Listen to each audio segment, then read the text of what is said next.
नंदुरबार जिल्हा पुरवठा विभागाची मोठी कारवाई, शहाद्यात 18 घरगुती गॅस सिलेंडर जप्त। व्यावसायिक कामांसाठी घरगुती गॅस सिलेंडरचा अवैध वापर करणाऱ्यांविरुद्ध नंदुरबार जिल्हा पुरवठा विभागाने कडक पाऊल उचलले आहे। शहादा शहरातील विविध हॉटेल्सवर धाडी टाकून प्रशासनाने तब्बल 18 घरगुती गॅस सिलेंडर जप्त केले आहेत। या कारवाईमुळे हॉटेल व्यावसायिकांमध्ये मोठी खळबळ उडाली आहे। जिल्हाधिकारी डॉक्टर मिताली सेठी यांच्या मार्गदर्शनाखाली सहाय्यक जिल्हा पुरवठा अधिकारी विशाल भगत यांच्या नेतृत्वाखाली ही मोहीम राबवण्यात आली। शहादा तहसीलच्या तपासणी पथकाने शहरातील अनेक हॉटेल्स आणि खानावळींवर अचानक छापे टाकले। अनेक हॉटेल चालक व्यावसायिक सिलेंडरऐवजी स्वस्त दरातील घरगुती सिलेंडरचा वापर करत असल्याची गुप्त माहिती विभागाला मिळाली होती। पुरवठा विभागाच्या पथकाने शहरातील महत्त्वाच्या प्रतिष्ठानांची तपासणी केली। यामध्ये प्रामुख्याने Umai restaurant, Patel restaurant, Sanjay pav bhaji, Atithi hotel, Jayka hotel, Noorani hotel, Bismillah खानावळ, अग्रवाल वडापाव या हॉटेल्सच्या स्वयंपाकघरात घरगुती गॅसचा सर्रास वापर होत असल्याचे पथकाच्या निदर्शनास आले। नियमांचे उल्लंघन झाल्याचे स्पष्ट होताच घटनास्थळावरून 18 सिलेंडर जप्त करण्यात आले। या कारवाईदरम्यान पथकाने रेखा गॅस एजन्सी आणि सोना गॅस एजन्सी येथे जाऊनही अधिक माहिती घेतली आहे। घरगुती सिलेंडरचा व्यावसायिक पुरवठा नक्की कुठून आणि कसा होत होता याचा तपास आता प्रशासन करत आहे। जिल्हा पुरवठा अधिकारी विशाल भगत यांनी स्पष्ट केले की घरगुती गॅस सिलेंडर हे केवळ घरांसाठीच मर्यादित आहेत। त्यांचा व्यावसायिक वापर करणे हा कायद्याने गुन्हा असून यामुळे सरकारी महसुलाचे मोठे नुकसान होते। गॅसचा काळाबाजार रोखण्यासाठी आणि सर्वसामान्य नागरिकांना वेळेवर गॅस उपलब्ध व्हावा यासाठी संपूर्ण जिल्ह्यात अशा प्रकारची कारवाई यापुढेही सुरूच राहणार असल्याचे त्यांनी सांगितले।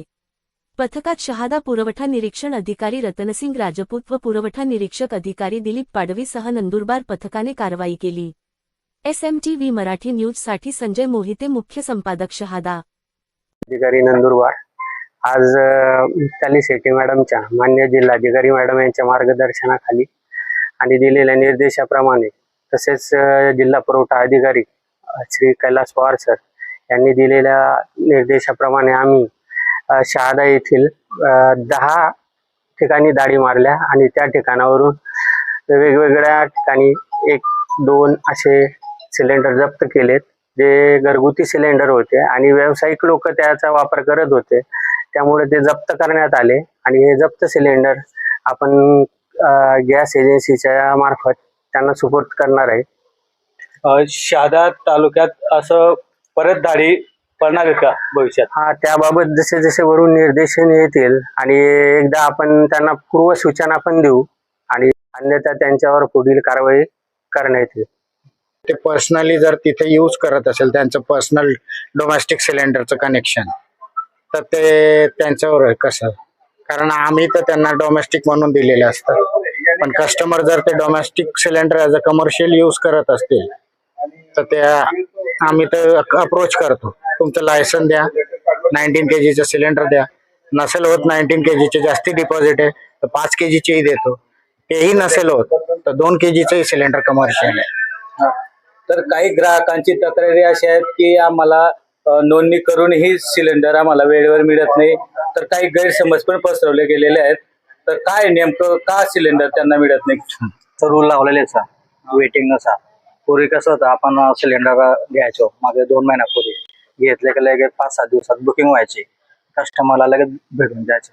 पण आता हे 7 मार्च पासून आपलं हे झालं, युद्ध वगैरे झालं, त्याच्यानंतर कंपनीने रूल लावलं, सिलेंडर मागचा सिलेंडर घेतल्यानंतर त्याची बुकिंग 25 दिवस कंप्लीट झाल्यावर 26 दिवस होईल, म्हणून ते कस्टमर मागच्या जे आपण सिलेंडर देत होतो लगेच बुकिंग करून लगेच, त्याच्यामध्ये कस्टमराची गैरसमज होत गेली, म्हणून ते आता बुकिंग केल्यानंतर जे सिलेंडरची तारीख असेल 25 दिवसात 26 दिवस, म्हणून ते 26 दिवसानंतर ती वेटिंग चालू आहे आपल्याला। तसं आता आम्ही तिथं कस्टमरला देतो, आता ते कस्टमर कडून ते सिलेंडर कसे जातात त्याचा आपण तर काय सांगू शकत नाही। बरोबर, एजन्सी प्रॉब्लेम आहे हा। किती महिने चालू राहील सिलेंडर?